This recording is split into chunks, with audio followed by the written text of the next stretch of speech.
Whistle ஜெயிச்சிச்சு அப்படின்னு சொல்லிட்டு அவன் வந்து என்கிட்ட வந்து என்ன வந்து வெறுப்பு விசில் விசில் விசில் விசில் அப்படின்னா பப்ளிக் வந்து பேச வந்து வேற மாதிரி நம்பி போயிடலாம் அப்படின்னு சொன்னேன். அதுக்கப்புறம் அதனால உருவான பிரச்சனை தான் சார். இப்ப ஆமா விசில் நைட்ல போயிட்டு காலையில போயிட்டு 11 மணிக்கு நான் பேசுறேன் அவங்க அப்பா அம்மா கிட்ட.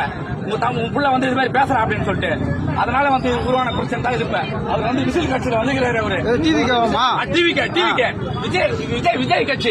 விஜய் கட்சியில வந்து டிவிகே அவரு பொறுப்பு அவங்க விசில் வந்து சரக்கு விற்கிறாங்க, கஞ்சா ஓட்டுறாங்க. அது வந்து பொறுப்பு என்கிட்ட இருக்கு. நாங்க சொல்லி இருக்கோம். அந்த பையன் வாக்குமூலம் கொடுத்துருக்காங்க. நாங்க கஞ்சா விற்கிறது உண்மைதான், குடிக்கிறது உங்களுக்கு என்ன பிரச்சனை? ஊர் தலைவர்களும் கேட்கல, பயம். கஞ்சா விற்று கத்தி எடுத்து வராங்க. இப்பயும் ஒரு பொண்ணு ஆதிலட்சுமின்ற பொண்ணை மடக்கி வச்சு ஆல்ரெடி அவன் ஒரு பையனை கத்தி எடுத்து குத்திருக்கான். இப்ப ஆதிலட்சுமின்ற பொண்ணு கத்தியை வச்சு 10 பசங்க மறைச்சிருக்காங்க. எக்ஸ் பாண்டு 2 ஊராட்சி மன்ற தலைவர்களுக்கு பொண்ணு படுத்து வச்சிருக்காங்க பாதுகாப்பு கொடுத்து. அந்த கேஸ் போலீஸ் எடுக்க முடியல. இப்ப கஞ்சா விற்கிறதுக்கு லஞ்சம் வாங்குறாங்க. 100% எனக்கு தெரியும். குடி விற்கிறாங்க, சரக்கு விற்கிறாங்க, அதுவே இவங்க லஞ்சம் வாங்குறாங்க. போலீஸ்காரங்க ஒரு லேடி போலீஸ் உட்காந்துட்டு இருக்காங்க. உள்ள போய் சொல்றோம் போன்றாங்க. பொம்பளைக்கே பாதுகாப்பு கொடுக்கறதுக்கு இந்த ஸ்டாச்சுல பொம்பளை போலீஸ் எதுக்கு உட்காந்து எதுக்கு உட்காடுறாங்க?